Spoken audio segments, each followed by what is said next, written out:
You shut up! Shut up! Thank you. बच्चे लाके दीजिए प्लीज, पहचानिए, लाके दीजिए बच्चे मुझे, निकालिए यहाँ से उठ के, हटाओ रजिस्टर से नाम, तुरंत हटाओ यहाँ से नाम। तो जो हमने ये कोर्स खरीदा, You shut up! Shut up! Course खरीदा। मैं नाक रगड़ूंगी आप सबके जो पेरेंट्स हैं, मैं सबसे माफी मांगती हूँ। और आप लोग हो यहाँ पर, आप बात करिए किसी को शिकायत से। आपने जो आरोप लगाया है, अगर एक भी कॉपी मिली जिसमें सनबीम का लोगो है, मैं अपनी नाक आप सबके जूते में डालूंगी।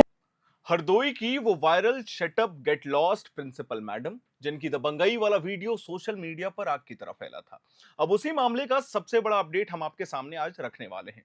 जिस प्रिंसिपल ने एक मासूम बच्चे की मां को सबके सामने अपमानित किया, धमकाया और स्कूल से नाम काटने तक की बात कह दी, उन्हें अब सार्वजनिक रूप से माफी मांगनी पड़ी। इतना ही नहीं, बेसिक शिक्षा अधिकारी यानी कि बीएसए ने जांच बैठा दी है। स्कूल संचालन पर सवाल खड़े हो गए हैं और जांच पूरी होने तक प्रिंसिपल मैडम स्कूल में प्रवेश नहीं कर सकती हैं। यानी जो प्रिंसिपल कल तक अभिभावकों पर रौब दिखा रही थी, आज वही जांच के घेरे में है। यह सिर्फ एक स्कूली विवाद नहीं है, बल्कि सोशल मीडिया की ताकत, अभिभावकों की आवाज और सिस्टम की जवाबदेही की ऐसी कहानी बन चुकी है जिसने पूरे उत्तर प्रदेश के साथ देश को भी हिला दिया है।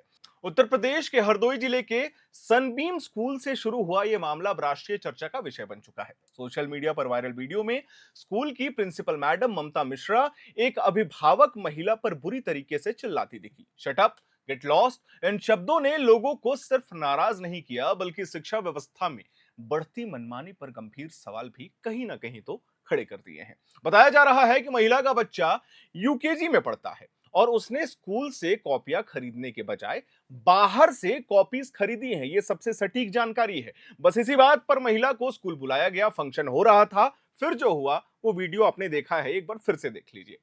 बातचीत की जगह अपमान, संवाद की जगह धमकी और शिक्षा के मंदिर में सम्मान की जगह तानाशाही देखने को मिली। प्रिंसिपल ने महिला को सबके सामने डांटा, चुप कराया और बच्चे का नाम काटने तक की धमकी दे डाली। लेकिन शायद उन्हें यह अंदाजा नहीं था कि एक छोटे से 15-20 हजार के फोन में यह पूरा मामला रिकॉर्ड हो रहा था। वीडियो सोशल मीडिया तक पहुंचा और फिर जनता का गुस्सा भी फूट पड़ा। लोगों ने यह सवाल पूछा कि क्या निजी स्कूल अब शिक्षा नहीं बल्कि जबरन वसूली और दबाव के केंद्र बनते जा रहे हैं? क्या अभिभावकों की कोई गरिमा नहीं रही? क्या फीस देने के बाद भी माता पिता को अपमानित होना पड़ेगा क्योंकि पढ़ तो उनके बच्चे रहे हैं और डांट उनके माता पिता खा रहे हैं? सोशल मीडिया पर बढ़ते दबाव के बाद कुछ एबीवीपी के कार्यकर्ता वहां स्कूल पहुंचे थे। स्कूल परिसर में जोरदार प्रदर्शन हुआ, नारे लगे, प्रिंसिपल का घेराव किया गया और हालात इतने तनावपूर्ण हो गए कि पुलिस को भी हस्तक्षेप करना पड़ा था। जनता का दबाव इतना बढ़ा कि आखिरकार प्रिंसिपल ममता मिश्रा को सबके सामने हाथ जोड़कर माफी मांगनी पड़ी। उन्होंने अपने व्यवहार के लिए खेद जताया और दोबारा ऐसी गलती ना करने का वादा भी किया है। लेकिन मामला यही खत्म नहीं हुआ।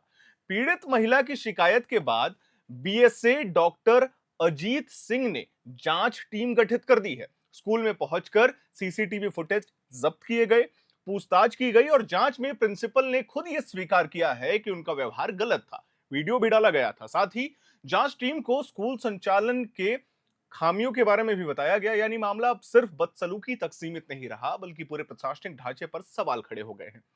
हम आपको बता दें, बीएसए ने यह साफ आदेश दिया है कि जांच पूरी होने तक प्रिंसिपल का स्कूल में प्रवेश प्रतिबंधित रहेगा। यह कदम इसीलिए महत्वपूर्ण है क्योंकि इससे साफ संदेश गया कि शिक्षा संस्थानों में मनमानी बर्दाश्त नहीं की जाएगी, बदसलूकी तो बिल्कुल नहीं। हालांकि प्रिंसिपल ने अपने सफाई में कहा है कि विवाद कॉपी का नहीं बल्कि फीस और स्कूल में हंगामे का था। उन्होंने यह दावा किया कि अभिभावकों ने जो प्रक्रिया है उसको बाधित करने की कोशिश की थी, शिक्षकों को परेशान किया था और उनके खिलाफ साजिश रची गई। लेकिन सोशल मीडिया की अदालत में जनता वीडियो के आधार पर फैसला कर चुकी थी। लोगों का यह कहना था कि विवाद चाहे जो भी हो, फीस को लेकर के हो, कॉपी किताब को लेकर के हो या फिर कपड़ों को लेकर के हो, लेकिन ये जो बदसलूकी की गई है, ये शायद हमारे आज के समाज में वर्तमान परिदृश्य में नहीं हो सकता। हरदोई की यह घटना यह बताती है कि अब डिजिटल युग में कोई भी शांतिपूर्ण तरीके से नहीं रह सकता। अगर आम नागरिक के साथ अन्याय होगा और उसका वीडियो 10,000 के फोन में भी रिकॉर्ड हो गया तो वो बड़ा राष्ट्रीय मुद्दा बन सकता है। एक वायरल वीडियो ने प्रिंसिपल की छवि बदली, प्रशासन को सक्रिय किया और पूरे शिक्षा तंत्र को एक चेतावनी दे दी है। ये मामला सिर्फ एक महिला की बेइज्जती नहीं बल्कि उन लाखों अभिभावकों की भावना से जोड़ा गया है जो निजी स्कूल की मनमानी से परेशान रहते हैं। चलिए, यहां तक आप समझ गए मामला।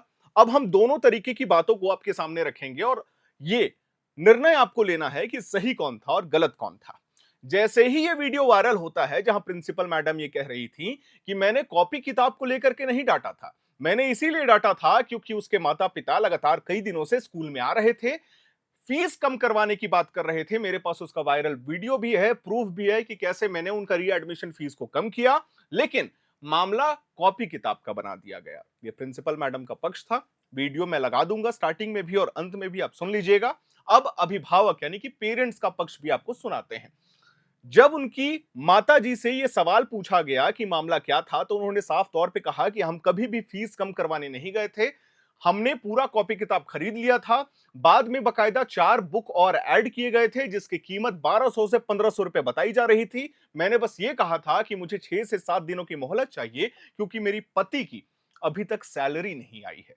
ये दोनों तरीके का पक्ष था। एक तरफ प्रिंसिपल मैडम ये कहती हैं कि मामला स्कूल के फीस को लेकर के था, वो बार बार स्कूल आ रही थी, पैसे कम करवाने की बात कर रही थी, मैंने रीएडमिशन का फीस भी कम किया।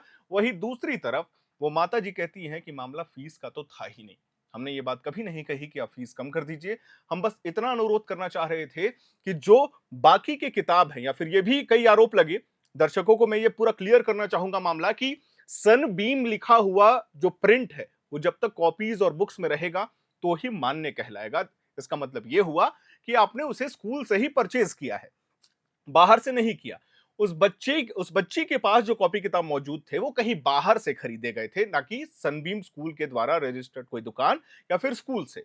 दोनों तरीके के पक्षों को मैंने आपके सामने रख दिया है, फैसला आपको करना है। और ये वीडियो बनाने का मकसद ये था कि आज के समय में जो लोग ये सोचते हैं कि आप मनमानी कर लेंगे, आप कितना भी बड़ा संस्थान क्यों ना चला रहे हो, एक 10,000 रुपए का फोन, यकीन करिए, एक 10,000 रुपए के फोन में अगर 5G नेटवर्क या 4G नेटवर्क भी मौजूद है और अगर वो शूट हो जाता है तो आप उम्मीद भी नहीं कर सकते कि वो मामला राष्ट्रीय मुद्दा कब बन जाएगा और कैसे आप पे और आपकी पूरे के पूरे संस्थान पे कार्रवाई की जाएगी, ये कोई भी अंदाजा नहीं लगा सकता। खैर, अब पूरा लेटेस्ट अपडेट हमने आपको दे दिया। प्रिंसिपल का स्कूल जाना प्रतिबंधित कर दिया गया है, कई मामले दर्ज किए गए हैं, लगातार प्रेशर बनाया जा रहा है। कई राज्यों से, केवल उत्तर प्रदेश से नहीं, झारखंड, बिहार, उड़ीसा, छत्तीसगढ़, वेस्ट बंगाल, मध्य प्रदेश, दिल्ली, गुजरात, कई राज्यों से लगातार सोशल मीडिया पे यह मुद्दा ट्रेंड कर रहा था कि कैसे इस पे एक्शन लिया जाए। एक्शन हुआ। अब आने वाले समय में क्या कुछ और अपडेट्स आएगा, इस वीडियो के माध्यम से, अपने चैनल के माध्यम से हम अपने दर्शकों को देते जाएंगे। मैं उम्मीद करता हूं आज की हमारी यह जानकारी और रिपोर्ट आपको पसंद आई होगी। वीडियो को लाइक करें, शेयर करें, हमारे चैनल को सब्सक्राइब करें। कैमरे के पीछे मौजूद है मेरे सहयोगी अभिषेक मुकुंद, मेरा नाम है हर्षित और आप देख रहे हैं एयर नाउ।